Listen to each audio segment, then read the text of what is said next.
Amados irmãos, a graça e a paz de nosso Senhor e Salvador Jesus Cristo. Este que vos fala é o evangelista Rubens Carlos.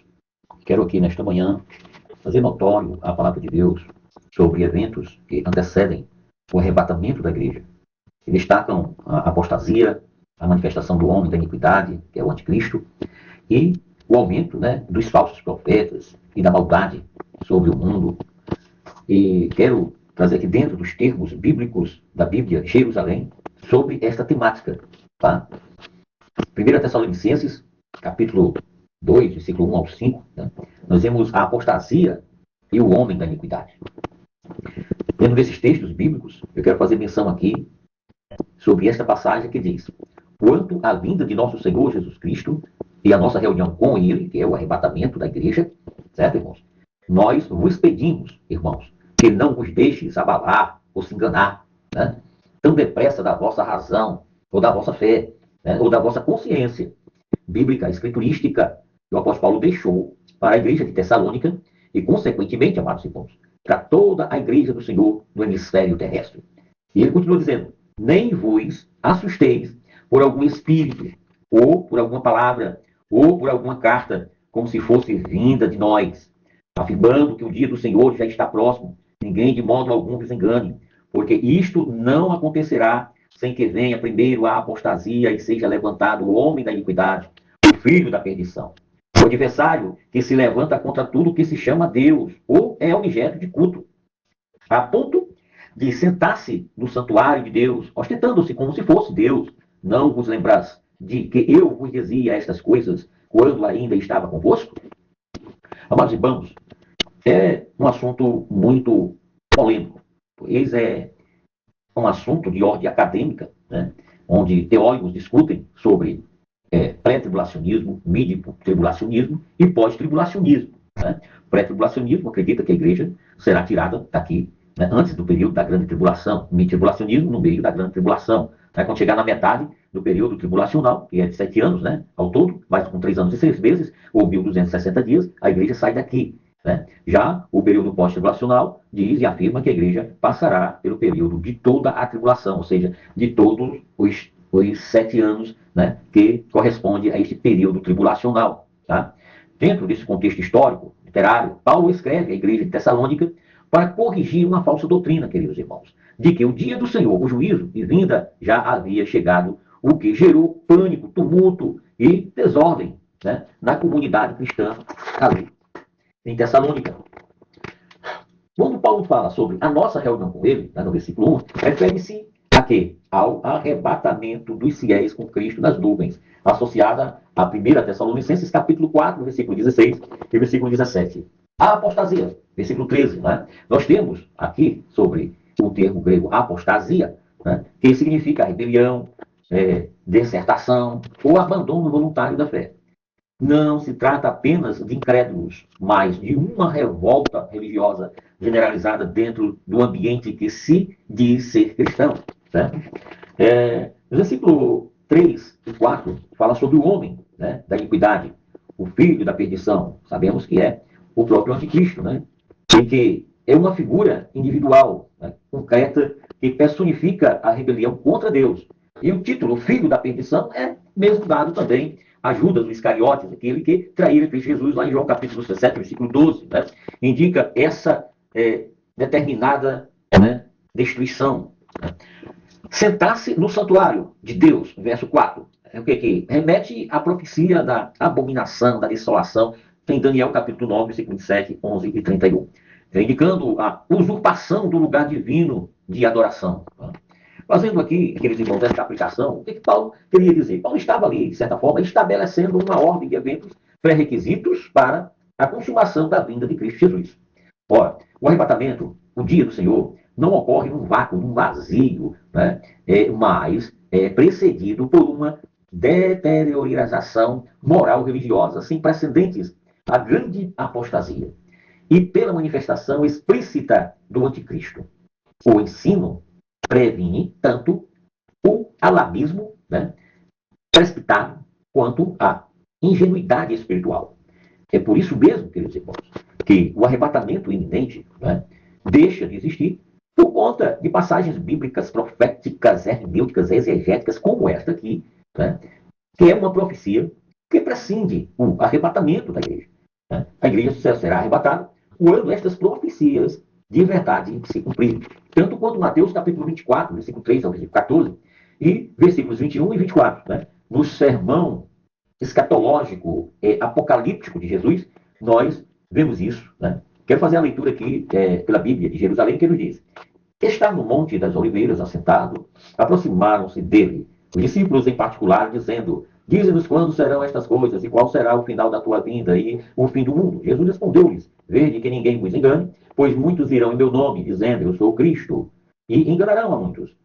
Ouvireis falar de guerras, de rumores de guerras, pois se levantará nação contra nação, reino contra reino, e haverá fomes e terremotos em vários lugares, mas tudo isso é o começo das dores. Nesse tempo, muitos hão de se escandalizar, trair-se-ão mutuamente, e se odiarão uns aos outros. Levantar-se-ão muitos falsos profetas, e enganarão a muitos. E pelo aumento da iniquidade, o amor da maioria ou de muitos esfriará.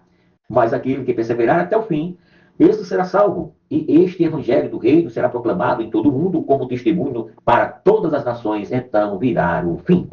Amados e queridos irmãos, esta passagem é tremendamente complicada para as interpretações acadêmicas, onde teólogos, pensantes, escritores têm uma diversidade, né, de pensamentos a respeito deste episódio escatológico de Cristo Jesus. Tá?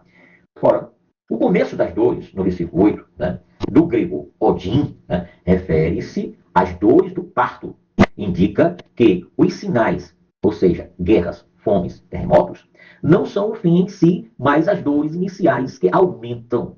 São acrescidas em frequência e intensidade antes do nascimento de uma nova era, de uma nova época. Esta nova época é a época tribulacional.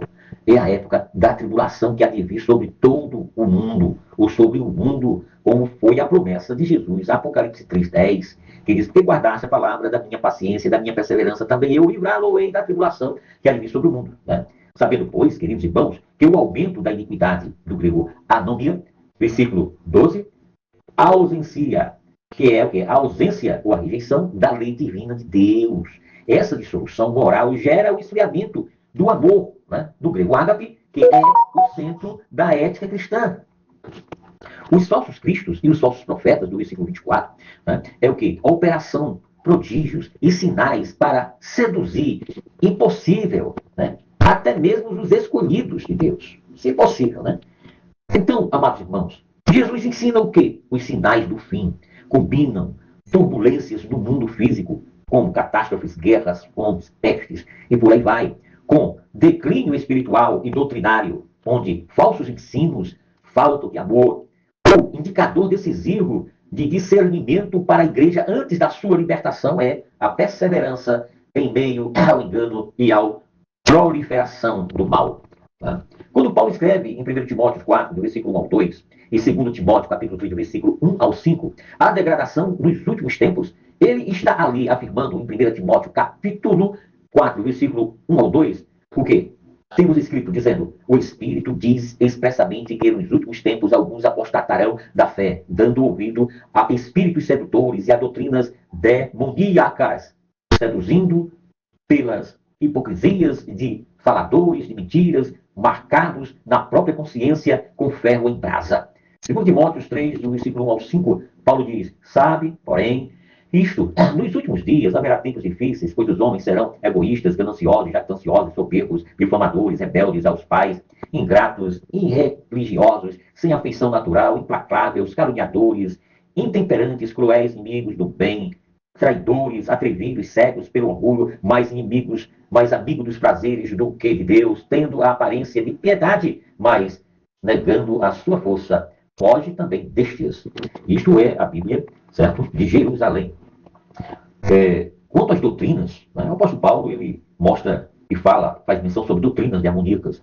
1 Timóteo 4, versículo 1, né, que faz menção à apostasia, e que ela não é apenas um abandono passivo, mas uma substituição ativa por falsos sistemas teológicos inspirados no engano espiritual, onde o diabo opera com as suas interpretações diegéticas e hermenêuticas. Né? Então, é complicado hoje, né?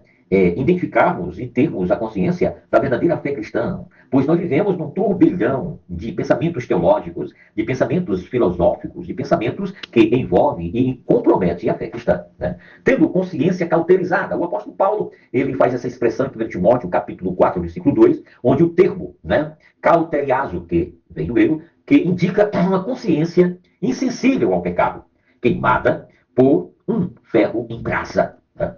Então, esta aparência de piedade, o apóstolo Paulo também fala em 2 Timóteo, capítulo 3, versículo 5, o grego é morfoses, forma exterior, sem dinamismo, ou poder real de transformação moral. Né? Assim, pois, se alguém está em Cristo, nova criatura é. As coisas velhas já passaram, eis que todas as coisas se fizeram novas em vós. Paulo aos Coríntios, capítulo 5, versículo 17, ele fala e faz referência a isso, né? Onde uma religiosidade superficial e corrupta no meio da própria comunidade existente nos dias atuais. Né?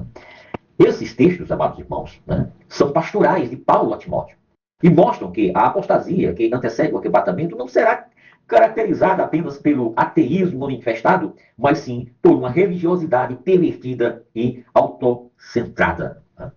A apostasia afeta a teologia, ou seja, doutrinas falsas, e a moralidade, ou seja, o egoísmo, falta de afeição e amor aos prazeres. Né? Nós podemos observar que dentro dessas expectativas, né, esses pré-requisitos proféticos, nas passagens nas quais onde nós aqui debruçamos, né, e temos a consciência de que o arrebatamento da igreja será precedido por esta grande apostasia que está por vir. Isso já está, né, em pleno calor dos acontecimentos, onde próprios líderes de governo estão criando leis também, né, contra a igreja de Jesus, contra os princípios da fé cristã, contra a palavra do próprio Deus, né, como a lei da misoginia, né, é uma lei que realmente faz jus à sociedade, tem o seu lado bom, né, para aqueles misóginos que agridem as mulheres, que difamam as mulheres, que, de certa forma, também estão contra a palavra de Deus, né, porque para o fim a iniquidade se multiplicará e o amor de muito esfriará, como disse Jesus. Né. Vivemos hoje em um turbilhão de informações, né, e falando sobre misoginia, a gente pode observar que, pela forma com a qual esta lei está sendo estabelecida, aplicada, ela, de certa forma, vai contra a palavra de Deus. É somente um subterfúgio, né, político, moral, social, certo? Que, de certa forma, vai agredir a palavra de Deus. De que forma? Se nós olharmos para os deveres do homem, para os deveres da mulher, dentro de um cônjuge, dentro de um casamento, dentro de um matrimônio, ali em Efésios, no capítulo 5, nós iremos ver o direito de ambas as partes. Né? De certa forma, Efésios, capítulo 5, será sim, né? E está sim debaixo de uma lei que julga a palavra de Deus. Né? A palavra de Deus passa a ser ineficaz e sem eficiência alguma diante dessa lei da misoginia, pois haveremos de ver, certo, essa perseguição já nos dias atuais. Né? Agora, o que será da história da igreja, da fé cristã, daqui a 10, 20, 30, 40, 50 anos? Né? Isso né, se Jesus não estiver voltado e tomado a sua igreja para a nuvem nos céus dos ares, como ele diz lá em João capítulo 14, do versículo 1 ao versículo 3. Amados irmãos, este que nos fala é o evangelista Luiz Carlos. Eu deixo aqui o meu abraço, né? E que Deus em Cristo nos abençoe.